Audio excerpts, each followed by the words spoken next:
तो लोग मुझसे पूछते हैं कि आपका मकसद क्या है, आप जो बातचीत करते हैं, पॉडकास्ट करते हैं, तो मैं कहता हूँ प्रभु पाना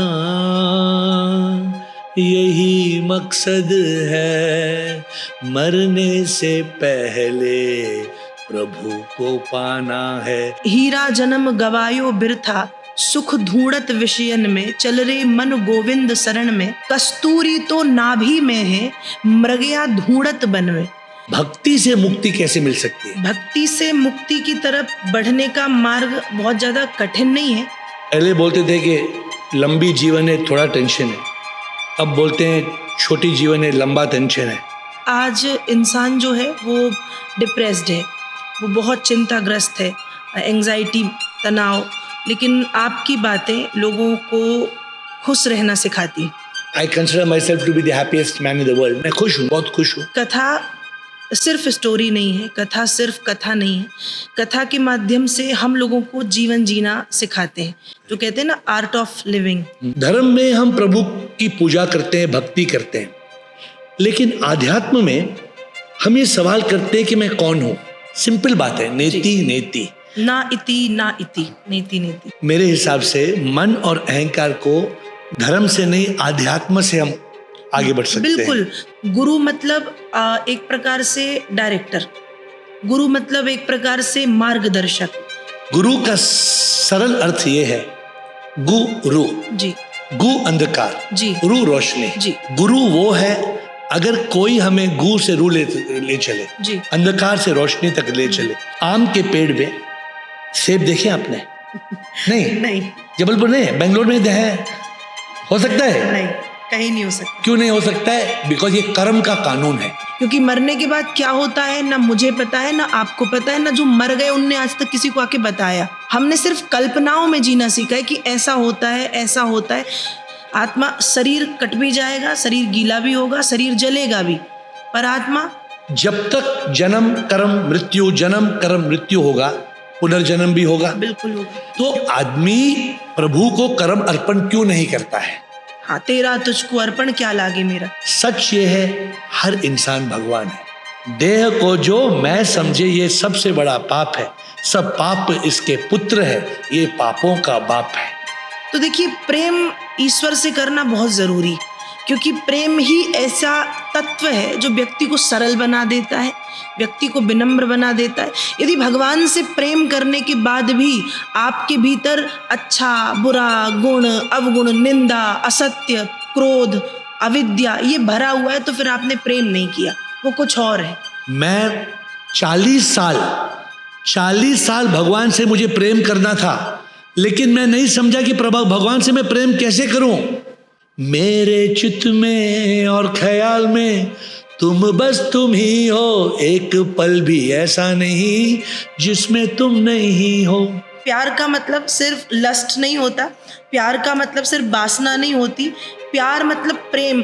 वो प्रेम में वासना हो ही नहीं सकती। जहाँ प्रेम में वासना है वो प्रेम नहीं है ना, वो कुछ और है, वो गंदगी है। अगर हम सबसे प्यार करेंगे ना प्राची जी, दुनिया ही बदल जाएगी। बिल्कुल। ध्यान योग, भक्ति योग, कर्म योग, ज्ञान योग। मुझे अनुभूति हुई प्रेम योग कि प्रेम परिचय को पहचान बना देता है, प्रेम वीराने को गुलिस्तान बना देता है। मैं आप बीती कहता हूँ गैरों की नहीं, प्रेम इंसान को भगवान बना देता है। जो तो प्रेम करता है उसको सब में भगवान दिखता है। अभी थोड़े आध्यात्म का भी आप एक 10-15 मिनट आप बिल्कुल चेंज कीजिए, और इन सब बातों पर अगर ध्यान देंगे ना, आप दुनिया को बदला सकेंगे। जी।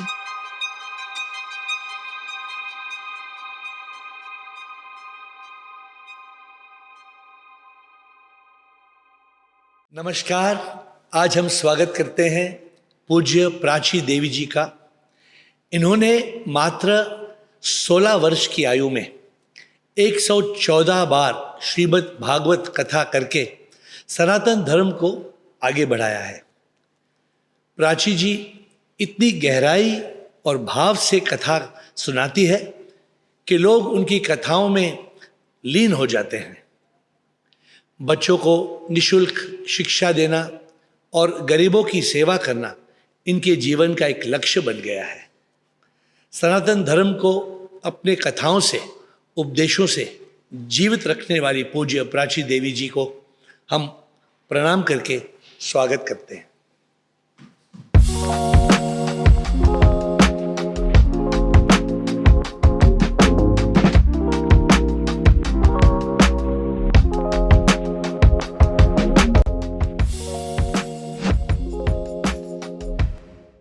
तो मैं आपसे कुछ सवाल करूंगा, अगर आपको मुझसे कुछ सवाल करने हैं आपका सवाल कर सकते हैं, ये बातचीत है। तो मेरा पहला आपसे सवाल ये है कि आपकी कथाओं का मकसद क्या है?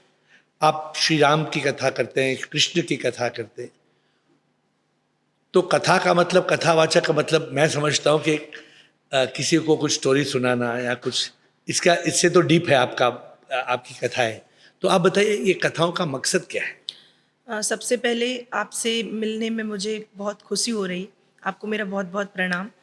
और दूसरी बात, आपके बारे में मैंने बहुत सुना, आपको बहुत देखा, और जिस प्रकार से आप भी समाज के लिए जो कर रहे हैं वो बहुत सराहनीय है। आध्यात्म से लोगों को जोड़ना, क्योंकि आज इंसान जो है वो डिप्रेस्ड है, वो बहुत चिंताग्रस्त है, एंजाइटी, तनाव, लेकिन आपकी बातें लोगों को खुश रहना सिखाती, तो उसके लिए आपको बहुत बहुत मेरा प्रणाम है।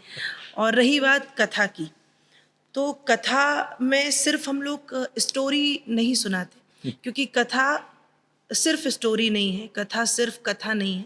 कथा के माध्यम से हम लोगों को जीवन जीना सिखाते हैं, जो कहते हैं ना आर्ट ऑफ लिविंग, जीवन जीने की कला। कि राम आए तो राम ने जीवन जिया, लेकिन उस जीवन में राम ने क्या किया? राम जी आए और राम जी ने अपने जीवन में कितनी विपत्तियां देखी। आप खुद सोचिए कि एक दिन पहले रात में ये बात चल रही है कि राम जी का राज्याभिषेक होना है, राजा बनना है, लेकिन दूसरे दिन 14 वर्ष का वनवास। तो ये कथा सिखा रही है, ये सिर्फ ये नहीं बता रही कि राम 14 वर्ष चले गए, ये कथा सिखा रही है कि परिस्थिति कैसी भी हो, राम जी ने तनाव नहीं बनाया और बैठ के रोने नहीं लगे या सिर पीटने नहीं लगे कि मेरे जीवन में हाय कितना बड़ा दुख आया, उसका सामना किया। तो कथा परिस्थितियों से लड़ना सिखाती है, और कथा के माध्यम से हम लोगों को यही बताते हैं कि जीवन में कैसी भी परिस्थिति आए, आप राम जी को सुन रहे हो तो राम जी की बातों को जीवन में उतारो। तो लोग राम और कृष्ण के जीवन से क्या सीखे? आज का ज़माना तो अलग है, ये 5000 साल 7000 साल पहले हुआ। आज तो युद्ध, हम सब तो युद्ध के लिए नहीं जाते हैं और वनवास के लिए भी हम नहीं जाएंगे, क्योंकि आप सही कहा, आज के जीवन में लोग टेंशन में हैं। पहले बोलते थे कि लंबी जीवन है थोड़ा टेंशन है, अब बोलते हैं छोटी जीवन है लंबा टेंशन है। तो लोगों को बहुत टेंशन है और हम लोगों को खुश रहना सिखाते हैं। I consider myself to be the happiest man in the world. मैं खुश हूँ, बहुत खुश हूँ। तो ये कथा सुन के आदमी सुखी कैसे बने? कथा सुन के व्यक्ति में, मुझे ऐसा लगता है कि कथा यदि सुनेगा कोई भी, शायद जो बहुत ज़्यादा डिप्रेस्ड है वो भी मेंटली स्ट्रांग हो जाएगा। एक बार सुनेगा शायद ना हो, 2 बार सुनेगा ना हो, लेकिन जब बार बार वो सुनेगा भगवान की कथाएं, क्योंकि आप भगवान कृष्ण को भी देखिए, भगवान, हम लोग तो हॉस्पिटल में पैदा होते हैं, भगवान ने तो कारागार में, जेल में पैदा हुए, और पैदा होते ही इतनी बड़ी यमुना जी पार करके वो गोकुल पहुँचे, और वहाँ पहुँचे और 6 दिन के थे कि पूतना, नाम सुना होगा आपने, एक राक्षसी आती है उनको परेशान करने, और लगातार उनके जीवन में न जाने पूतना, सक्टासुर, ये कथाएं आती हैं, लेकिन उनने इन परिस्थितियों का सामना किया, वो घबराए नहीं, वो डरे नहीं। और तो और भगवान को तो राक्षसों ने परेशान किया, देवताओं ने भी परेशान किया उनकी परीक्षा करने के लिए। तो कथाएं जब व्यक्ति सुनता है तो मेंटली स्ट्रांग हो जाता है। बिल्कुल, जो आप बोलते हैं बिल्कुल सही बोलते हैं, लेकिन मैं भी पहले 25 साल के लिए मैं शिव की हर कथा सुना हूँ। मैं शिव के ऊपर पागल था। ओम नमः शिवाय, ओम नमः शिवाय सुन सुन के महाशिवरात्रि का मतलब क्या है उस पे भजन लिखा। लेकिन आपकी बात पे कि मैं इज्जत करते हुए आपसे कहूँ कि पहले मैं भी कथा में विश्वास करता था, अभी मैं सच में विश्वास करता हूँ। तो मैं हर चीज़ का सवाल करता हूँ जी। कि मैं ये पूछता हूँ कि ये कैसे हुआ, ये बात है 2000 साल पहले, 4000 साल पहले, तो मैं उन बातों को मैं प्रश्न उनकी सवाल आई आस्क क्वेश्चंस कि how can we blindly believe, हम अंधविश्वास से कैसे जिए। देखिए बहुत लोग हैं, I am cutting the discussion, कथा से लेके बहुत लोग मुझसे कहते हैं मुझे मुक्ति नहीं चाहिए, मुझे मोक्ष नहीं चाहिए, मुझे कृष्ण के पास जाना है, मुझे वैकुंठ जाना है। तो मैं भी हमेशा यही कहता था मुझे शिव के पास जाना है, मुझे कैलाश जाना है, मुझे शिव से मिलना है। लेकिन जब मुझे एहसास हुआ कि मैं कभी शिव से मिल नहीं सकता हूँ, मुझे शिव का एहसास होना है। शिव तो दिल के अंदर है, शिवोहम शिवोहम। जब आदि शंकरा ने लिखा चिदानंद रूप शिवोहम शिवोहम, तो मैं 31 अगस्त 2014, 10 साल हो गए, मुझे एक अनुभूति हुई जैसे कोई जागृत होता है। इसलिए मैंने नाम बदला है। मेरा नाम था रवि, लेकिन ये रवि है। मुझे एहसास हुआ कि मैं रवि नहीं हूँ। जैसे आप सबसे कहते हो मैं प्राची हूँ, प्राची तो सिर्फ एक नाम है, आपके माँ बाप ने ये नाम दिया आपको, लेकिन सच में तो आप एक आत्मा है।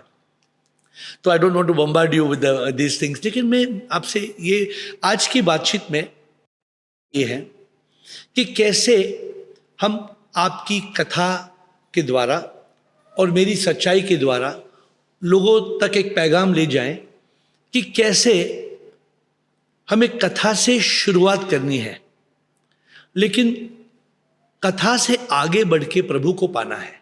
तो दिस इज माई पर्पस। मेरे पूरे जीवन का मकसद एक ही है। मैं हिंदी बोलता कम हूँ, मैं गाता ज़्यादा हूँ, तो लोग मुझसे पूछते हैं कि आपका मकसद क्या है, आप जो बातचीत करते, पॉडकास्ट करते, तो मैं कहता हूँ प्रभु पाना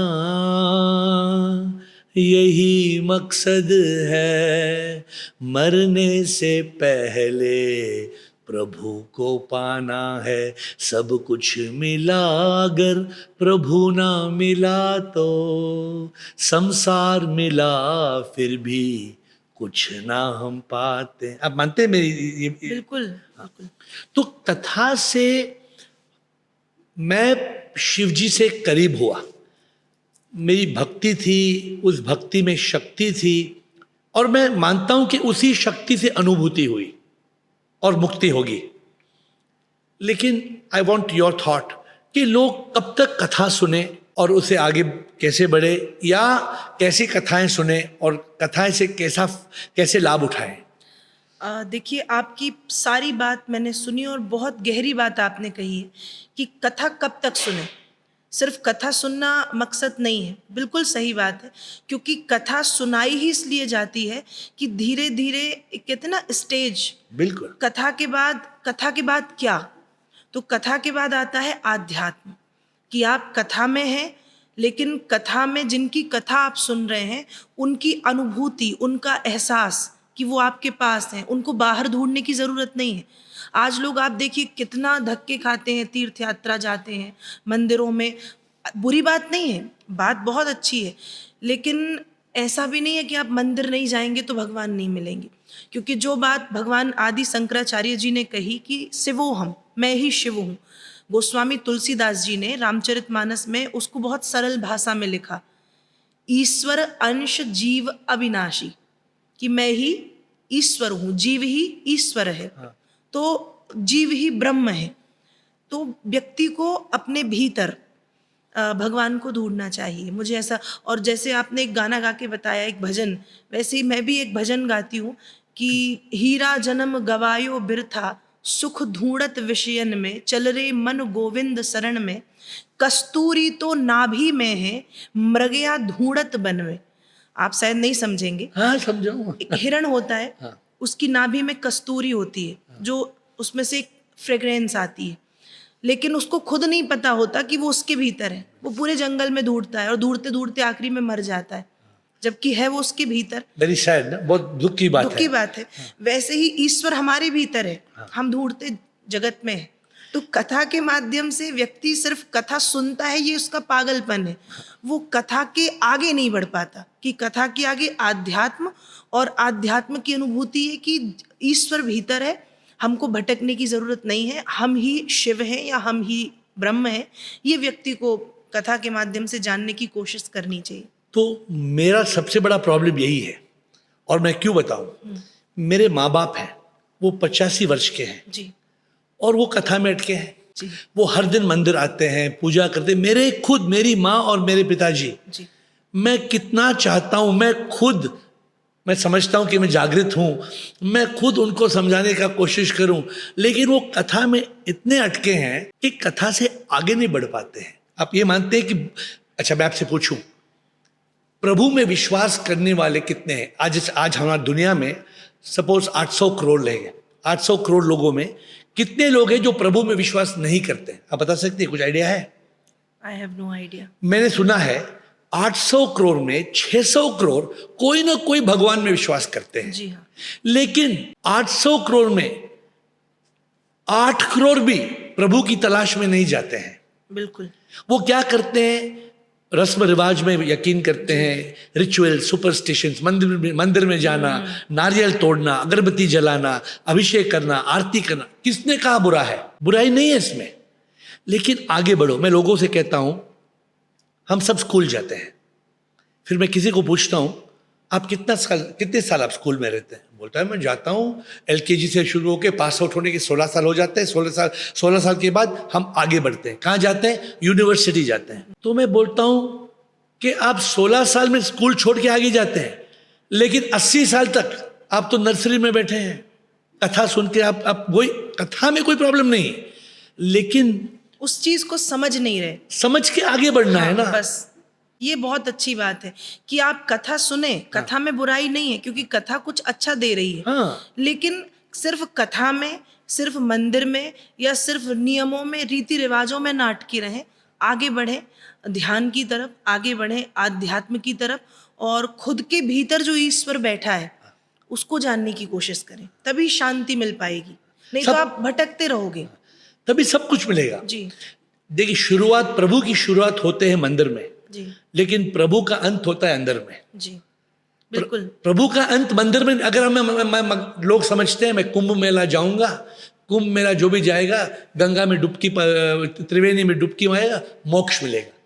क्या जो भी डुबकी मारेगा उसको मोक्ष मिलेगा? देखिए, गंगा जी भी वही पाप धोएंगी ना जो आपने अनजाने में किए, पर जानबूझ के की गई गलतियां वो भी नहीं धोएंगी। और दूसरी चीज, मुझे लगता है कि गंगा जी नहा के एक बार शरीर की शुद्धि हो जाएगी, मन के भीतर के पाप कैसे धुलेंगे? तो इसके लिए आध्यात्म चाहिए। हाँ, उसके लिए जो मन के भीतर का पाप है, उसके लिए आपको आध्यात्म से जुड़ना होगा और खुद को जानने की कोशिश करनी होगी। तो बताइए फिर आगे बढ़े कि भक्ति से मुक्ति कैसे मिल सकती है? आपकी कथाओं से लोगों को भक्ति बढ़ता है। लोगों की भक्ति जो है उसमें शक्ति आ जाती है, बहुत शक्ति आती है। आपने सही कहा कि राम के बारे में सुनने के लिए और कृष्ण के बारे में सुनने से हम में शक्ति आती है। मुझे भी शिव से बहुत शक्ति मिली, लेकिन जब तक शिव से मेरा प्यार नहीं हुआ, मुमुक्षु बना मैं, जैसे मैं उत्सुक था, मुझे प्रभु चाहिए, प्रभु चाहिए, प्रभु चाहिए। तभी मैं एक तलाश में गया। गुरु ने समझाया कि कैसे तलाश में जाके खुद का एहसास करना है। तो आप बताइए, आप एक हमें उपाय दीजिए कि भक्ति से मुक्ति कैसे पाए? भक्ति से मुक्ति की तरफ बढ़ने का मार्ग बहुत ज़्यादा कठिन नहीं है। भक्ति करते करते एक स्थिति, एक अवस्था जिसको हम कहते हैं, वो ऐसी आती है कि व्यक्ति, मुक्ति क्या है? लोगों के मन में मुक्ति लगता है कि स्वर्ग, या मुक्ति लगता है कि बैकुंठ। पर मुक्ति क्या है? मुक्ति मतलब बंधन से छूटना। मुक्ति मतलब आप संसार से या सांसारिक बंधनों से छूट गए। कैसे? कैसे मतलब मोह में नहीं पड़े। आप परिवार में तो हैं, आप उनके प्रति अपनी जिम्मेदारियां तो निभाएंगे, लेकिन उनके मोह में नहीं पड़ेंगे कि मोह हो गया, बिल्कुल उसी में लिप्त हैं। तो जिस दिन हम उस मोह से छूट गए, हम मुक्त हो गए। तो कैसे मोह से छूटेंगे? छूटते हैं भजन करते करते। जब ईश्वर से प्रेम बढ़ता है तो संसार छूटता है। तो यही फर्क तो ये है ना, धर्म में और आध्यात्म में फर्क ये है। धर्म में हम प्रभु की पूजा करते हैं, भक्ति करते हैं, लेकिन आध्यात्म में हम ये सवाल करते हैं कि मैं कौन हूं। जी। और दुनिया के सब दुखों का यही प्रॉब्लम है कि हम समझते हैं कि मैं हूं, मैं ये तन हूं। जब तक मैं समझता हूं मैं ये तन हूं, मुझे हर दर्द की मुझे सहना पड़ेगा। जी। आज इंसान है, इंसान को आपने कहा डिप्रेशन में है। मैं समझता हूं जो डिप्रेशन है, दुख है, हमें डर है, हाँ, चिंता है, तनाव है, बिल्कुल। शर्मिंदगी है, और हमें क्रोध लगता है। क्रोध है इंग्लिश में, to tell you, fear, worry, stress, anxiety, anger, hate, revenge and jealousy. ये तो किससे होता है? मन और अहंकार। और ये मन और अहंकार के कारण जितना भी हम भक्ति करते हैं, मन तो उधर ही रहता है, अहंकार तो उधर ही रहता है। लोग तो भक्ति में भी अहंकार दिखाते हैं कि पता है मैं प्रभु को मैंने तो एक हीरे की मुकुट पहनाया। देखिए बात कैसी बात है, लोग समझते हैं मैंने प्रभु को हीरे की मुकुट पहनाया। अरे तुम्हें हीरे दिए किसने? बिल्कुल। तुम लेके आए हीरे? हम इतने अविद्या में जीते हैं। द प्रॉब्लम विथ रिलीजन, धर्म में मेरा प्रॉब्लम ये है कि मैं भी 25 साल का 8 से लेके 48 40 साल मैं अंधविश्वास में था जी। मेरा एक महाराज था, ये स्टोरी शायद मैंने किसी से नहीं कहा। तो महाराज ने मेरी माँ से बात की। मेरे माँ को बहुत चिंता थी कि मेरे बेटे को बहुत टेंशन है, बहुत तनाव है। तो महाराज जी आप कैसे इसका टेंशन को दूर करता है? तो महाराज जी कुछ किताबें खोलता है, बोलता है आपके बेटे ने पिछले जन्म में गौ हत्या की है। तो मेरी माँ पूछते गौ हत्या की, अभी क्या करेंगे? कुछ चिंता नहीं है, हम पूजा करेंगे, आपका गौ हत्या माफ हो जाएगा। तो मैं जाता हूँ महाराज के पास, मैं बोलता हूँ महाराज जी क्या करना है? बोलता है सोने की गाय बनानी है और सोने की गाय के नवग्रह पूजा करके फिर ठीक हो जाएगा। तो मैं बोला ठीक है, मैं सोने की गाय बना के आता हूँ, बताइए। नहीं मैं सब कुछ करूँगा, आप 40 दिन के बाद मेरे सामने आ जाइए। तो मैं जाता हूँ, मैं बोलता हूँ महाराज जी क्या हुआ? बोलता है शुरू हो गई पूजा। वो पूजा करता है ऐसे नवग्रह के सामने। फिर मैं बोलता हूँ अच्छा दीजिए, सोने की गाय दीजिए, मैं मुक्त हो जाऊँ। बोला सोने की गाय इसके अंदर है, अभी आपको चिंता नहीं करना है, अभी पूजा हो गई, आप मुक्त हो गए। I am just giving you a very sad example. देखिए आप जैसे लोग जो जेन्युइनली सच्चाई में लोगों तक कथा पहुंचाना चाहते हैं, ऐसे लोग भी कम हैं। लेकिन आज के ज़माने में ऐसे बहुत लोग ज़्यादा है जो प्रभु के नाम में लोगों को मूर्ख बनाते हैं। बिल्कुल, मुझे ऐसा लगता है कि भगवान के नाम के पीछे लोग बहुत ज़्यादा भगवान पे विश्वास करना है, अंधविश्वास नहीं। आध्यात्म हो या भक्ति हो या धर्म हो, वो विश्वास करना सिखाता है, अंधविश्वास नहीं। आज मैंने भी देखा है कि लोग ईश्वर के नज़दीक पहुंचने से ज़्यादा नारियल चढ़ाने पे, फूल चढ़ाने पे या किसी अमावस्या पूर्णिमा के दिन दिया जलाने पे ज़्यादा भरोसा करते हैं। मुझे लगता है इन सब बातों में कुछ नहीं रखा। आप पहले खुद को जानिए और ये जानिए कि ईश्वर आपके भीतर है और बस उसको समझना है। और आपने एक बात और कही कि अहंकार, तो मेरा मानना है और हमारे ग्रंथ भी कहते हैं कि भक्ति में अहंकार नहीं होता। यदि भक्ति में या अध्यात्म में अहंकार आ गया तो वो निरर्थक है। जैसे खीर बनती है, खीर में 1 घंटा लगता है अच्छे से बनने में, और उसमें 1 बूंद नींबू की पड़ जाए तो खीर खराब हो जाता है, बेकार है। हाँ। वैसे ही भक्ति में आप कर रहे हो, हजार मतलब सालों से भक्ति कर रहे हो, 1000 दिन से भक्ति कर रहे हो, और उस भक्ति में छोटा सा अहंकार कि अरे मैंने तो ये किया, तो जैसे खीर में नींबू की 1 बूंद उसको बेकार करने में काफ़ी है, वैसे इतना सा अहंकार आपकी भक्ति को, आपके अध्यात्म को, आपके धर्म को बेकार करने में काफ़ी है। लेकिन अहंकार तो सबको है, नहीं करना चाहिए, ये बुरी बात है। हाँ। तो मन और अहंकार को, मेरे हिसाब से मन और अहंकार को धर्म से नहीं, आध्यात्म से हम आगे बढ़ सकते हैं। बिल्कुल, धर्म नहीं, जो अध्यात्म है। अध्यात्म मतलब क्या? अध्यात्म मतलब व्यक्ति जब बाहर की दुनिया छोड़ के, धर्म बाहरी है, हाँ। अध्यात्म आंतरिक है, अंतर्मुखी। बिल्कुल। व्यक्ति मौन हो जाता है जब अध्यात्म उसके जीवन में आता है, तो वो अंतर्मुखी हो जाता है, वो मौन हो जाता है। और अध्यात्म ही उसको मन से जीतना सिखाता है। मन चंचल है ना, चंचलम ही मनः कृष्णा, गीता कहती है। गीता में अर्जुन कहते हैं कि कृष्ण मन तो बहुत चंचल है, मैं भी बैठी यहाँ हूँ पर पता नहीं मन कहाँ है। बिल्कुल। तो मन तो चंचल है, लेकिन मन की स्थिरता तभी होगी जब आप आध्यात्म के रास्ते पे जाएंगे।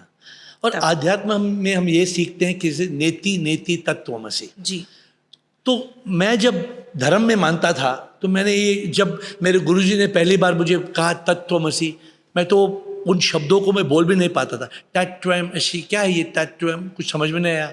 लेकिन जब मैं आध्यात्म के राह पे चला, सिंपल बात है, नेति नेति, ना इति ना इति, नेति नेति, मतलब ना ये मैं तन हूँ। आपने मन के बारे में बात किया, जी तो अभी मैंने आपको बॉल दिया, कोई भी बोलेगा ये बॉल येलो है, राउंड है। किसी ने मन को देखा है?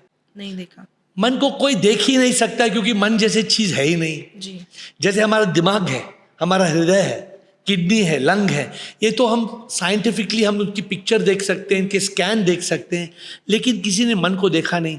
तो ये आध्यात्म में हम आगे बढ़ते हैं कि जब हम समझते हैं कि नेति नेति तत्वमसि, तो नेति नेति तत्वमसि से मतलब तब है जब हम समझे कि तत्वमसि का मतलब तुम ये नहीं हो, तुम तो वो हो, तुम वही आत्मा हो जो परमात्मा है, तुम परमात्मा की खोज में हो। और सुबह शाम तुम मंदिर जाते हो, तुम इतने रस्म रिवाज में अटके हो कि तुम्हें उससे आगे क्या करना है, कैसे बढ़ना है, इस पे ध्यान नहीं है। और मेरे हिसाब से मैं आपसे ये कहता हूँ कि मोस्ट इम्पॉर्टेंट, पता नहीं आप, एक सही गुरु मिलना। जी तो गुरु के बारे में आप क्या समझते हैं? बहुत ज़रूरी है। गुरु मतलब एक प्रकार से डायरेक्टर, गुरु मतलब एक प्रकार से मार्गदर्शक। आप दिशाहीन हैं, आप भटक रहे हैं, लेकिन जब तक आपको एक अच्छा गुरु नहीं मिल रहा तब तक। लेकिन जब एक अच्छा गुरु मिल जाए, अच्छा मतलब श्रेष्ठ, जो आपको रीति रिवाजों में ना अटका के, जो वास्तव में जहाँ लगाना चाहिए जो वहाँ लगाए। आज भी गुरु ऐसे हैं ना, गुरु कहते मेरा पूजन करो, मुझे पूजो, मैं ही भगवान हूँ। आज के गुरु ऐसे हैं, लेकिन गुरु ये नहीं है। गुरु वो नहीं है कि जो कहे कि मेरा, गुरु अपने आप में ना अटकाए, गुरु ब्रह्म में लगाए। गुरु ये सिखाए कि अहम ब्रह्मास्मि द्वितीयो नास्ति, तुम ही ब्रह्म हो या मैं ही ब्रह्म हूँ, दूसरा कोई नहीं। गुरु वो है जो आपको सही रास्ता दिखाए। हम लोग कहते हैं कि गुरु त्रिवेणी है। त्रिवेणी मतलब कुंभ जाते हैं ना नहाने, गंगा यमुना सरस्वती। तो गंगा मतलब ज्ञान, यमुना मतलब भक्ति, और सरस्वती मतलब सत्संग। तो गुरु वो है जो आपको ज्ञान भी दे, गुरु वो है जो आपको भक्ति भी दे, और गुरु वो है जो आपको सत्संग से जोड़े। गुरु वो है। तो गुरु होना बहुत इंपॉर्टेंट है। बहुत जरूरी। मेरे जो गुरु थे दादा JP वासवानी, मैंने उनसे सीखा कि गुरु का सरल अर्थ ये है, गुरु, जी गु अंधकार, जी रू रोशनी। जी हमें देखना नहीं कि उसका रूप क्या है, लंबा है, चौड़ा है, बाल है, गंजा है, नहीं। गुरु वो है, अगर कोई हमें गु से रू ले चले, जी अंधकार से रोशनी तक ले चले। देखिए, एक अच्छे भजन में मैंने कहा कि हमारे अंदर, हमारे शरीर में 9 द्वार है। जी 2 आंख, 2 कान, 1 माउथ, जी। ऑर्गन ऑफ एक्सक्रीशन एंड जी, प्रोक्रिएशन। जी। तो हिंदी में मैं बताता हूँ आपको। जी। 9 द्वार की ये है नगरी, 9 द्वार से हैं जीते सभी, 9 द्वार अपने सब बाहर देखते, कोई भी द्वार अंदर देखता नहीं। जी। 10वें द्वार जब खुल जाएगा, दर्शन प्रभु का मिल जाएगा। वाह, अब मानते हैं? बिल्कुल। तो ये हमारे जो 9 द्वार हैं, इंसान के 9 द्वार दुनिया की तरफ है। और जैसे आपने कहा, आज गुरु है, गुरु बड़ी बड़ी बात करते हैं। पहला गुरु वो है जो ये नहीं बोलता कि मैं बड़ा गुरु हूँ। जी। अरे क्या है आप और हम, क्या है? तो मैं बोलता हूँ, मैं क्या हूँ? कुछ भी नहीं, सब कुछ तुम ही हो प्रभु। जी। तुम बिन मैं क्या, कुछ भी ना, लहर एक हूँ मैं प्रभु, आता मैं जाता प्रभु, तू है समुंदर सारा, तुझ में समाता प्रभु, तुझी से मैं आया, कुछ भी ना। राजी, सच तो एक है ना। देखिए, आज का प्रॉब्लम क्या है ना, आज एक ही धर्म के 2 लोग लड़ रहे हैं कि मेरा विश्वास सही है, तुम्हारा विश्वास गलत है। जी। ये बात भूल जाए कि 2 अलग धर्म के लोग दूसरे लोगों को जान से मारने के लिए तैयार है। Look at the world today. आज अगर आप देखेंगे, जंग हो रहा है पूरी दुनिया में। जंग का सबसे ज्यादा जो कारण है वो क्या है? धर्म है। जी अरे धर्म के नाम पे लोग एक दूसरे के का खून कर रहे हैं, बिल्कुल। तो मेरे हिसाब से ये बहुत गलत है। बिकॉज पहली चीज मुझे लगता है कि धर्म खून करना नहीं सिखाएगा। बिल्कुल धर्म तो शांति स्थापित करना सिखाता है, धर्म प्रेम सिखाता है, धर्म करुणा सिखाता है, करुणा प्रेम सत्य, धर्म ये सिखाता है। जहां धर्म के नाम पे दो लोग लड़ रहे हैं तो वो ढोंग कर रहे हैं, वो धार्मिक नहीं है। तो फिर दुनिया क्यों चुप है इसके बारे में? दुनिया भी सब समझती है लेकिन चुप है, ये पता नहीं क्यों चुप है। बिकॉज अविद्या में है हम। बिल्कुल अविद्या।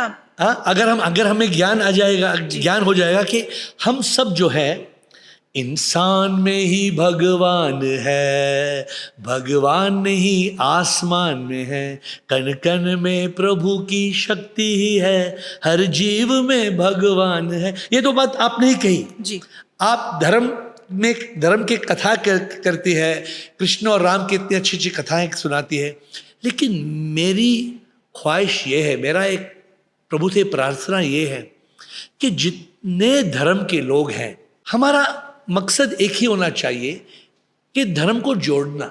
जी आज का प्रॉब्लम ये है कि लोग समझते मेरा धर्म अच्छा है, बस। आप मानते हैं? बिल्कुल। तो ये धर्म में सबसे बड़ा प्रॉब्लम ये है, हम ऐसे रिवाजों में विश्वास करते हैं जिसका कोई लॉजिक नहीं है। प्लीज डोंट बी ऑफेंडेड, आप बुरा मत मानिए। जिसे मैं कहता हूं, आदमी मरता है। जब आदमी मरता है, आप क्या समझते हैं आत्मा कहाँ जाती है? आत्मा तो अमर है। तो आत्मा अमर है, ये तो आप मानती हैं। बिल्कुल, गीता कहती है। गीता कहती है। जी तो ये जो मैं बैठा हूं, अभी मेरे अंदर आत्मा है कि नहीं है? बिल्कुल। अगर आत्मा नहीं होती तो आप बॉडी हो जाते हैं। हाँ, मैं बॉडी हो जाता, मैं शव हो जाता। तो अभी जी मैं मर जाता हूं, जी तो आत्मा तो अंदर नहीं है। अगर अंदर होती तो मैं जीवित होता। बिल्कुल। आत्मा निकलती है, लेकिन आत्मा कहाँ जाती है ये कोई नहीं जानता है। नहीं नहीं और ये भी आप मानते हैं आत्मा अमर है। बिल्कुल। तो अगर हम सब वो आत्मा है और हम ये शरीर नहीं है, तो क्यों फिर हम सब शरीर होके एक दूसरे से लड़ाई कर रहे हैं, एक दूसरे से जंग कर रहे हैं, एक दूसरे के ऊपर क्रोधित होके we are creating all crimes. तो ये जो प्रॉब्लम है, धर्म से शुरुआत है, लेकिन जब तक हम ये ना समझे कि हम कुछ नहीं है, प्रभु ही सब कुछ है, जगत मिथ्या प्रभु सत्य, जब तक इसका एहसास नहीं होगा, मेरे हिसाब से हाथ जोड़ के मैं आपसे कहता हूं, आप लाख कथाएं कीजिए। बिल्कुल। आप जितने भी कथाएं, मैं नहीं बोल रहा हूं कथा बुरा है, कथा में कोई बुराई नहीं है, लेकिन कथा के एंड में हमें लोगों को यही समझाना है कि कथा से आगे बढ़ो। बिल्कुल। और कहीं ना कहीं हम लोग ये बताने की कोशिश करते हैं कथा के माध्यम से कि कथा में या बहुत ज़्यादा रिचुअल्स में मत अटके रहो, आगे बढ़ो। जैसे आपने कहा आत्मा अमर है, गीता भी यही कह रही है। हम लोग जो कथा करते हैं भागवत, और भागवत के अंदर गीता, तो गीता भी कह रही है ना, नैनम छिंदन्ति शस्त्राणि नैनम दहति पावका न चैनम क्लेदयन्त्यापो न शोष्यति मारुता। आत्मा क्या है? आत्मा, शरीर कट भी जाएगा, शरीर गीला भी होगा, शरीर जलेगा भी, पर आत्मा नैनम छिंदन्ति, उसको कोई छेद नहीं सकता, नैनम दहति, उसको कोई जला नहीं सकता, और उसको कोई भिगा नहीं सकता, क्योंकि आत्मा सूक्ष्माति सूक्ष्म है, वो किसी को दिख भी नहीं रही। तो व्यक्ति को जानने की कोशिश करनी है। कथा के माध्यम से हम लोग यही सिखाते हैं। और धर्म के नाम पे जो आज झगड़े हो रहे हैं, आपने बहुत अच्छी बात कही, ये लोग बहुत से कथाकार हैं या बहुत से बड़े बड़े संत हैं, उनको इस बात को लोगों के सामने रखना चाहिए कि धर्म लड़ना नहीं, धर्म जुड़ना सिखाता है। तो यही तो प्रॉब्लम है ना, बहुत बड़ी। देखिए, अगर आत्मा, आपकी आत्मा मेरी आत्मा, दोनों तो परमात्मा से एक हो जाएंगे। बिल्कुल। अगर परमात्मा से एक हो गए तो हम धर्म में कभी कभी हम ये कहते हैं कि आदमी मरता है, फिर 13 दिन के बाद ये पूजा करो, 3 महीने के बाद ये पूजा करो, 6 महीने के बाद ये पूजा करो। जब शरीर राख होके मिट गई और जब आत्मा परमात्मा से एक हो गई, तो वो पूजा करने से क्या होगा? इस बारे में मैं ज़्यादा इसलिए नहीं बोल सकती क्योंकि कई चीज़ें हमें छोड़ देनी चाहिए। जो नियम, जो रीति रिवाज पुराने लोगों ने बनाए हैं, मुझे नहीं मालूम क्यों बनाए, लेकिन इन चीज़ों में बहुत ज़्यादा अटकना भी नहीं चाहिए, क्योंकि ऐसे बहुत से धर्म हैं, आप समझ सकते हैं कि जहाँ ये पूजा पाठ नहीं होता, जहाँ 13 दिन का कोई विधान नहीं है, या जहाँ 6 महीने का या 1 साल का कोई विधान नहीं है, तो क्या उनकी मुक्ति नहीं होती? क्या वो यहीं संसार में फंसे हुए होते, या वो भूत प्रेत बन जाते हैं? ऐसा तो नहीं है ना। तो प्रॉब्लम क्या है ना, मुझे why do I have a problem, मैं मानता हूं कि अगर हम इस रस्म व रिवाज में हम मानेंगे, जब तक हम इसमें मानेंगे हम सच्चाई का एहसास नहीं करेंगे। अगर कोई कश्मीर की ओर जा रहा है वो कभी कन्याकुमारी नहीं पहुंचेगा, बिल्कुल नहीं। और हम इस तरफ में जा रहे हैं, हम ऐसे ऊपर अब आगे जा रहे हैं। अब अपने बच्चों को ये सिखाते हैं, हमारे बच्चों उनके बच्चों को ये सिखाते हैं। कोई जो वेद पुराण में जो लिखा गया है अहम ब्रह्मस्मि, सच बताइए कितने लोग को ये अहम ब्रह्मस्मि का मतलब मालूम है? नहीं मालूम होगा, और बताना यही चाहिए। हमने क्या दिया घर पे, जैसे आज मेरे घर पे या किसी के घर पे उनकी माँ ने कहा तुलसी में दिया रखो, वो संस्कार मुझ में आ गए, वही संस्कार मैं मेरे बच्चों को दूंगी या फिर उनके बच्चों को, तो वो एक परंपरा चली आ रही है। लेकिन ठीक है, तुलसी में दीपक रखना बुरा नहीं है, लेकिन उस परंपरा को जड़ भी नहीं होना चाहिए ना। मतलब ये नहीं कि वो नहीं करेंगे तो पाप लग जाएगा, पर लोग इसी डर में है ना, इसी डर में है। मतलब धर्म डरना भी नहीं सिखाता, लेकिन सब जो भी हमारे हमको ये लगता है कि यदि हम ये नहीं करेंगे तो हमको नरक में जाना पड़ेगा। नरक तो यही है ना, फिर आप जो देख रहे हो ये नरक से कम है। तो मुझे नहीं लगता कि नरक कहाँ है, कैसा है, किसी ने नहीं देखा, क्योंकि मरने के बाद क्या होता है ना मुझे पता है, ना आपको पता है, ना जो मर गए उनने आज तक किसी को आके बताया। हमने सिर्फ कल्पनाओं में जीना सीखा है कि ऐसा होता है, ऐसा होता है। ठीक है, जो भी होता है पता नहीं क्या होता है, पर उनमें अटके ना रहे हैं। देखिए, आपने सही कहा जी कई बातें हम नहीं जानते कि क्या है, जी ठीक है जी, लेकिन कई बातें हम जानते हैं। जी बिल्कुल। तो ये मैं आपको आपसे सवाल, जैसे हम जानते हैं कि अहम ब्रह्मास्मि, ये आपने बोला, ठीक है, ये तो अब मैंने बोला। हाँ। लेकिन मैं आपसे और एक सवाल करता हूं, बिल्कुल। कोई मना कर सकता है कि मौत होगी, या मौत सच्चाई है? कोई नहीं मना कर सकता, कोई भी दुनिया में नहीं कह सकता है कि मौत नहीं है। बिल्कुल।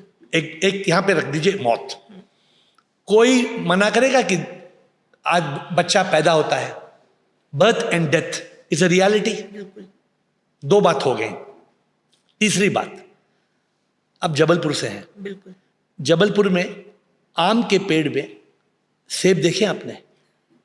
नहीं, नहीं जबलपुर नहीं है, बेंगलोर में है, हो सकता है? नहीं, कहीं नहीं हो सकता। क्यों नहीं हो सकता है? बिकॉज ये कर्म का कानून है। जी कर्म के कानून में जैसे बीज हम बोएंगे वैसे फल हमें मिलेगा। जी। तो मैं लोगों को कहता हूं, मैं कथा नहीं कहता हूं, मुझे कोई कथा नहीं मालूम, एक भी कथा नहीं आती मुझे, जी। मैं तो अनपढ़ गवार हूं इन बातों में, जी लेकिन सच्चाई जानता हूं। सच्चाई जानता हूं कि मौत सच्चाई है, और जन्म सच्चाई है, और कर्म सच्चाई है। ये 3 बातों में आपको विश्वास है, मानते हैं 3 मैं बातों? बिल्कुल मानती हूँ, क्योंकि अगेन मैं कहूंगी कि कथा में गीता बहुत बड़ा दर्शन है। गीता में फिर श्लोक है, जातस्य ही ध्रुवोर मृत्युर ध्रुवम जन्म मृतस्य चो तस्मात् परिहार्येर्थे नत्वम सोचितुमर्हसि। इसका अर्थ है कि जिस दिन हम माँ के पेट में आए, जिस दिन माँ ने कंसीव किया, उस दिन तय हो गया कि तू आया है तो तू जाएगा। हाँ।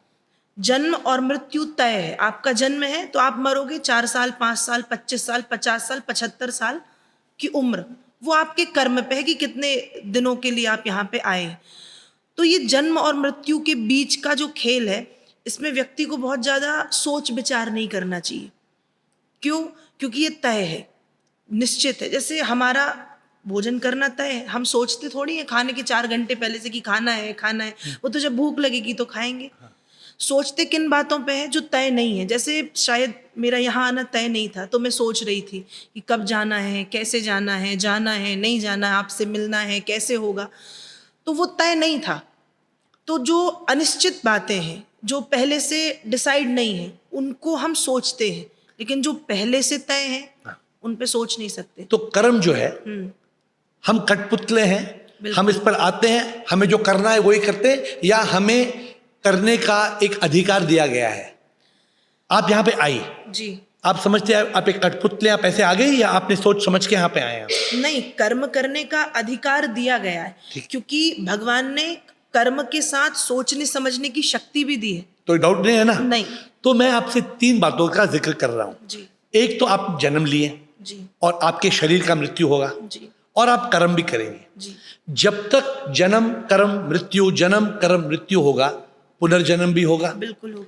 क्योंकि जब मृत्यु होती है, क्या हमारे सब कर्म खत्म हो जाते हैं? नहीं, अगर कर्म खत्म नहीं होते तो फिर उसी प्रकार हमारा पुनर्जन्म होगा। किसी ने, मैं बॉलीवुड में एक पॉडकास्ट कर रहा था, तो वो एक्टर ने कहा, जिंदगी का सफर है ये कैसा सफर, कोई समझा नहीं कोई जाना नहीं। मैंने कहा गलत। बोला क्या गलत गा रहा हूं मैं? मैंने कहा जिंदगी एक सफर, मोक्ष का ये सफर, कौन हूं मैं जानना ये, और क्यों आया यही, कर्मों के कारण ही जीते हैं हम सभी, कर्मों से हो मुक्ति, मोक्ष पाना यही। बिल्कुल। अगर हम कर्मों से मुक्ति पाएंगे, वही तो मोक्ष है। बिल्कुल। अगर आदमी जन्म इसलिए लेता है कि उसके कर्म है, और कर्म या तो अच्छे कर्म होंगे या तो बुरे कर्म होंगे। फिर से गीता उसी बात पे आ जाती है कि जिस दिन आप कर्म के बंधन से छूट गए, करेक्ट, आप मुक्त हो गए। तो कैसे कर्म लोग समझते हैं धर्म के हिसाब से जियो, ठीक है, धर्मा अर्था कामा मोक्षा, सब लोग रट रहे हैं पुरुषार्थ। हाँ, पुरुषार्थ। तो ये समझते हैं अच्छे कर्म करो, तुम्हारा धर्म है, अच्छे कर्म करेंगे तो प्रभु पाएंगे। सच है, अच्छे कर्म अगर करेंगे तो कृष्ण भगवान जी ने गीता में जो लिखा है कि कर्मों के बंधन से मुक्ति होना, ना कि अच्छे कर्म करना। तो लोग फिर समझते बुरे कर्म करें क्या? ना, बुरे कर्म नहीं करना है। अगर हमें चॉइस है बुरा कर्म करो या अच्छा कर्म करो, कोई सोचने की बात है नहीं। लेकिन अच्छा कर्म करो या कर्मों से मुक्ति पाओ, क्या करना है? कर्म से मुक्ति पाना। कैसे होगा ये? मुझे ऐसा लगता है कि अच्छे कर्मों को करते हुए, क्योंकि लोगों की विचारधारा, सोचने की शक्ति भी बहुत कमजोर है। लोग यही सोचते हैं ना कि जब बुरे कर्म में कुछ अच्छा है तो हम बुरा कर्म करें, अच्छाई को छोड़ दें। तो यहाँ इस चीज को क्लियर होना चाहिए कि कर्म हमको अच्छे ही करना है, बिल्कुल, लेकिन उस कर्म में पड़ना नहीं है, फंसना नहीं है। तो कैसे उस कर्म में ऐसे नहीं फंस, वो आप बताएंगे। तो वो आप मुझे बताओ, क्योंकि यहाँ मैं भी, बिकॉज यही तो आप कथा में कहते हैं, अभी आप मानेंगी, बस मैं बताऊंगा और आप मानेंगी। विचार शून्य हो रही हूँ यहाँ। कृष्ण ने भगवत गीता में ये भी कहा है कि जो भी तुम कर्म करते हो उसको मेरे चरणों में अर्पण करो। बिल्कुल, इसका भी श्लोक आ गया है। हाँ। तो श्लोक आप जानते हैं, श्लोक मैं नहीं जानता। कर्मणा भगवान प्रियताम परमेश्वर क्रियताम नममो नममो। तो आदमी प्रभु को कर्म अर्पण क्यों नहीं करता है? हाँ, तेरा तुझको अर्पण क्या लागे मेरा। तो क्यों नहीं करता है? गलत बात है, नहीं करता है। क्योंकि वो समझते हैं मैं करता हूं। करता है, कब करता है? जब वो बिगड़ जाता है, पहले नहीं करता। जब वो काम बिगड़ने लगता है ना, तब वो कहता भगवान आप संभाल लेना। नहीं, अच्छा काम भी करता है तो वो समझता है मैं ही कर रहा हूं ना, मैं गाना गाता हूं, मैं पॉडकास्ट करता हूं। लगता के सब करता मैं, सच में पर करता ना मैं, सच में प्रभु सब कुछ तू करता, कविता जो लिखता हूँ मैं, सच में ना लिखता मैं ये, सच में प्रभु कविता तू लिखता, दिल के अंदर दिल धड़कता, सच में प्रभु तू है जो नाचता, तेरी कृपा से संसार ये चलता। बिल्कुल। देखिए, जो आपने कहा बात के पहले आप, ये जो आपने बात कही ना प्राची जी, आपका यहाँ आना बहुत महत्व है। क्या महत्व है आपका यहाँ आना? फर्स्ट ऑफ ऑल धन्यवाद, आप यहाँ पे आई। मैं आपको जानता नहीं था, आप आई, मैं भी अब आपको जानता हूँ। देखिए, हम सब जैसे साध्वी सरस्वती जी यहाँ पे आई, आप उनको भी जानते हैं, आपने कहा, उनसे भी ये बात कही मैंने। हमारा काम ये है कि लोगों को भगवान की ओर सिर्फ भक्ति नहीं, प्रेम हम बनाएं। अगर हम लोगों को भगवान से प्रेम करने का राह दिखाएंगे ना, उस प्रेम में हमें डर नहीं होगा। ये ना पूजा इसलिए करना है, तुम्हारे ऊपर शनि है, तुम्हारे ऊपर ये है, तुम्हारे आत्मा पर पाप है, तुमने पुनर्जन्म में ये किया, तुम्हारे कुंडली में ये लिखा है, आई बिकम वेरी अनकंफर्टेबल। सच ये है, हर इंसान भगवान है, लेकिन इंसान का पाप क्या है, पापों का बाप क्या है। इंसान भगवान है पर सोचता इंसान इंसान है। इंसान सच में शक्ति है, दिखने में वो व्यक्ति है। इंसान का पाप यही है, पापों का बाप यही है। इंसान तो आत्मा है, आत्मा परमात्मा है। इंसान जो ये ना जानता, करता है पाप सबसे बड़ा। मैं ऋषिकेश गया, स्वामी चिदानंद सरस्वती जी से बात किया जी। उनके आश्रम में। मैंने 20 साल पहले, जब मैं धार्मिक था जी, तभी मैंने एक श्लोक पढ़ा, तो मैंने उनसे बोला, मुझे याद नहीं है स्वामी जी मुझे बताइए। फिर उनको याद था, तुरंत मुझसे कहा, देह को जो मैं समझे, देह को जो मैं समझे ये सबसे बड़ा पाप है। सब पाप इसके पुत्र है, ये पापों का बाप है। तो आप बताइए, देखिए, तो मैं आपका, मैंने ये अभी आपको मैं क्लोज करने को मैं आपको टाइम देता हूँ। आई एम सेइंग, मेरा कहना है आपका यहाँ आना बहुत महत्व है। क्यों? देखिए, आप लाखों लोग से कथाएं करते हैं, श्री कृष्ण के, श्री राम की कथाएं कीजिए, सब कीजिए, लेकिन मेरा एक हाथ जोड़ के एक दरख्वास्त है आपसे कि कथा के एंड में हम यही लोगों से कहें कि अंत में ये सच है कि भगवान तुम्हारे अंदर है। कथा करो, पूजा करो, मंदिर में जाओ, लेकिन मंदिर में जाते जाते प्रभु मिलेगा अंदर में, यही सच है। और अगर किसी को सत्य चित्त आनंद में जीना है तो इस सत्य के चित्त में रहना है। मैंने और कुछ नहीं सीखा है। मैंने 90 किताबें लिखे हैं, सब 90 किताब कोई पढ़ेगा ना, एक ही बात है कि सत्य के चित्त में रहो, प्रभु अंदर है, प्रभु को पाओ। तो बाकी हम आपसे घंटे बात कर सकते हैं, लेकिन I would like to give you, आप कुछ कहने वाली थी, आई होप आपको याद है आप क्या कहने वाली थी। मैं सबसे पहले आपको ये बोलना चाह रही थी कि आपने एक बात कही कि कर्म करें और ईश्वर को अर्पित करें। आप इस अभिमान में ना बैठे रहें कि मैं कर रहा हूँ। इसके लिए हमारी एक छोटी सी कथा आती है। रहीम दास जी एक मुस्लिम संत थे, तो वो बहुत दान करते थे, बहुत ज़्यादा, हद से ज़्यादा दान करते थे। लेकिन जब वो दान देते थे तो जितना दान देते थे उतनी उनकी आंखें झुकती जाती थी, या वो एकदम झुकते जाते थे। तो किसी ने पूछा कि इतना देने के बाद तो लोग और एकदम छाती चौड़ी कर लेते हैं, एकदम सिर उठा के कि मैंने दिया, मैंने दिया, तो ये कैसा आप करते हो, क्यों आंखें झुकाते हो? तो वो उत्तर देते हैं कि देनहार को और है, भेजत 100 दिन रैन, और लोग भरम हम पर करें, तासों नीचे नैन। देने वाला कोई और है। बिल्कुल। उन्होंने मुझे माध्यम बनाया, निमित्त बनाया कि मैं दे रहा हूँ, और मैं उनके द्वारा बनाया गया माध्यम। उसके बाद यदि मैं अभिमान करूं तो मुझसे बड़ा पागल तो कोई है ही नहीं। इसलिए मैं झुकता जाता हूं कि मैं बहुत बहुत सुंदर। तो बस वही इंसान ये ना समझे कि मैं कर रहा हूं। आप नहीं कर रहे भाई, कोई करवाने वाला बैठा है। सांस भी हम नहीं लेते हैं जी, मैं आपसे कहता हूं, चैलेंज करता हूं आपको, सांस बंद करो। नहीं कर सकते। अगर आप सोचते आप सांस ले रही तो सांस बंद करके दिखाओ मुझे। बिल्कुल बिल्कुल। सांस हम नहीं रोक सकते हैं। नहीं। अब समझते हैं मैं ये करता हूं, वो करता हूं। तो ये वो हो गया कि इस चीज के भ्रम से हम निकले कि हम कर रहे हैं, हम नहीं कर रहे। दूसरी चीज आपने बोली कि प्रेम। तो देखिए, प्रेम ईश्वर से करना बहुत जरूरी, क्योंकि प्रेम ही ऐसा तत्व है जो व्यक्ति को सरल बना देता है, व्यक्ति को विनम्र बना देता है। यदि भगवान से प्रेम करने के बाद भी आपके भीतर अच्छा बुरा, गुण अवगुण, निंदा, असत्य, क्रोध, अविद्या ये भरा हुआ है, तो फिर आपने प्रेम नहीं किया, वो कुछ और है।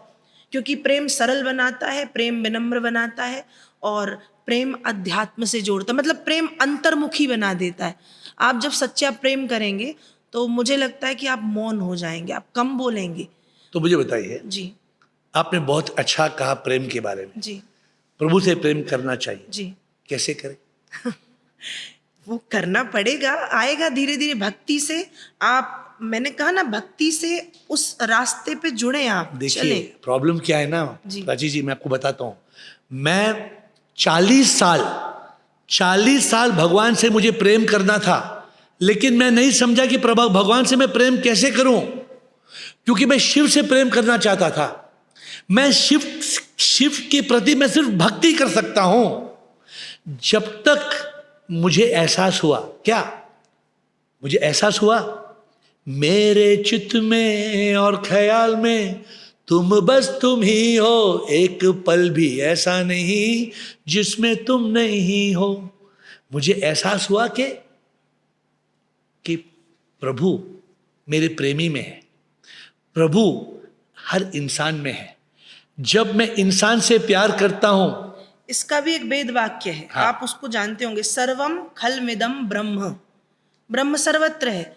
आप यदि भगवान से प्रेम करेंगे तो आप मुझसे भी करेंगे, आप इनसे भी करेंगे, आप एक कुत्ते से भी करेंगे, एक गाय से भी करेंगे, मतलब आपके भीतर सबके प्रति वो प्रेम भाव आएगा। आज ना आपको मुझसे आके अगर मैं आपसे कहूं आई लव यू, एक थप्पड़ मिलेगा मुझे, क्योंकि ये लोगों ने लव यू का मतलब गंदा कर दिया है। बस किसने कहा लव यू का मतलब बुरा है? भी मैं बता रही हूँ, आज लोग आई लव यू का मतलब, यदि मैं आपसे भी कहूँ तो लोगों को लगेगा ये वासना है। नहीं, उसको हम उपासना से जोड़ें। मैंने अभी शिवरात्रि के पहले एक वीडियो शेयर किया था इंस्टा पे कि शिवरात्रि क्या है। शिवरात्रि मतलब जिन रात्रियों में हम वासनाओं में लिप्त रहते हैं, उन रात्रियों में हम वासना से हट करके उपासना में लिप्त हो जाए। कैसे? जैसे कल हम थे, हाँ। आप ही करा रहे थे ना, लोगों से भजन करा रहे थे, आप अपने मन की बात लोगों से कह रहे थे, लोगों से क्वेश्चन पूछ रहे थे, लोग उसका आंसर दे रहे थे, आप लोगों को अध्यात्म से जोड़ रहे थे। वही तो है कि हम घर पे रहते तो शायद वासना में लिप्त होते, लेकिन हम वहां शिव के समीप में बैठ के खुद को जानने की कोशिश कर रहे हैं। बट प्रॉब्लम क्या है ना जी, मैं 40 साल शिवरात्रि पे जागा जी, 40 साल शिवरात्रि पे व्रत रखा, उपासना की, भक्ति की, लेकिन उसी भक्ति का परिणाम है लेकिन जो आज आप में दिख रहा है। लेकिन मैं before I close I want to tell you 2 things. Okay, मैं आपके सामने अर्पण करता हूँ गीत के द्वारा। एक तो प्रभु पाने का सही तरीका वो क्या है, खुद का एहसास होना है, इस एहसास से प्रभु मिलता है, तन और मन ना सच में हम आत्मा है, आत्मा ही परमात्मा है, इस एहसास से प्रभु मिलता है। मेरा ये कहना है कि अगर हर संत हर इंसान को ये सिखाए, मेरे भाई मेरे बच्चे, हर इंसान में भगवान देखो, समभाव रखो, नहीं संभाव रखो, और सब में भगवान इतना भगवान का दृश्य देखो कि सब में प्रभु को देख के सबसे प्यार करना, प्रभु को पाने के लिए एक ही है रास्ता, सबसे प्यार कर लो। अगर हम सबसे प्यार करेंगे ना प्राची जी, दुनिया ही बदल जाएगी। बिल्कुल। लेकिन हम सबसे प्यार करने के लिए डरते हैं। हम सब जैसे क्योंकि अपने प्यार का मतलब गलत लोगों ने समझा है। तो कौन प्यार का सही मतलब कौन समझाने का कोशिश कर रहे प्यार हैं? का सही मतलब संतों को, आप जैसे लोगों को या हम जैसे लोगों को समझाना चाहिए कि प्यार का मतलब सिर्फ लस्ट नहीं होता, प्यार का मतलब सिर्फ वासना नहीं होती, प्यार मतलब प्रेम। प्रेम में वासना हो ही नहीं सकती। जहाँ प्रेम में वासना है वो प्रेम नहीं है ना, वो कुछ और है, वो गंदगी है। तो आज से आपकी कथाएं में आप एक नया अंदाज शुरू कीजिए। मैं बिल्कुल बोलूंगी, बिल्कुल। बिकॉज यही से ना, देखिए वो कैलाश खेर जी वो एक बॉलीवुड सॉन्ग लिखे थे जी। तो मैंने उनसे कहा, प्रेमी प्रेमी नहीं है, प्रेमी सच में देवी है, जो ये एहसास करता प्रेम योगा से जीता, प्रेमी से प्यार प्यार नहीं है, प्रेमी से प्यार ये है योगा। तो मैं लोगों से कहता हूँ प्रेम योग में जियो। प्रेम योग का मतलब लोग बोलते हैं ध्यान योग, भक्ति योग, कर्म योग, ज्ञान योग। मुझे अनुभूति हुई प्रेम योग। देखिए, इसका भी एक बहुत अच्छा मैं बताती हूँ आपको कि प्रेम परिचय को पहचान बना देता है, प्रेम वीराने को गुलिस्तान बना देता अरे है। मैं आप बीती कहता हूँ गैरों की नहीं, प्रेम इंसान को भगवान बना देता है। जो तो- प्रेम करता है उसको सब में भगवान दिखता है। आज से ना जब आप कृष्ण और राम जी की कथाएं करते हैं ना, जी। अभी थोड़े आध्यात्म का भी आप एक 10-15 मिनट आप बिल्कुल चेंज कीजिए, बिल्कुल और इन सब बातों पर भी अगर ध्यान देंगे ना, आप दुनिया को बदला सकेंगे। जी, बिल्कुल आप सही कह रहे हैं। वी विल क्लोज नाउ, लेकिन आपसे और एक पॉडकास्ट से और भी बातचीत करने का मन कर रहा है। बिल्कुल। Definitely we will do. मुझे बहुत अच्छा लगा आपसे मिलके, या आपकी इतनी प्यारी, इतनी सुंदर और प्रेम की बातें, इस आध्यात्म की बातें, धर्म की बातों को सुन के। और मैं फिर चाहूँगी कि मैं बहुत जल्दी आऊँ, और क्योंकि ये बहुत कम लग रही है आपसे बात करके, मतलब अभी मन नहीं भरा, तो जल्दी मैं आऊँगी और कोशिश करूँगी कि आप अपना समय मुझे दें। धन्यवाद। Thank you. Thank you for patiently listening to the video. And if you have questions, if you want to contact me, just WhatsApp me on 98451 55555. WhatsApp India 919845155555. But if you want to get answers to your questions, then come on Zoom, and the Zoom ID is on your screen. Every day at 8, you will find answers to all the difficult questions of life. See you there.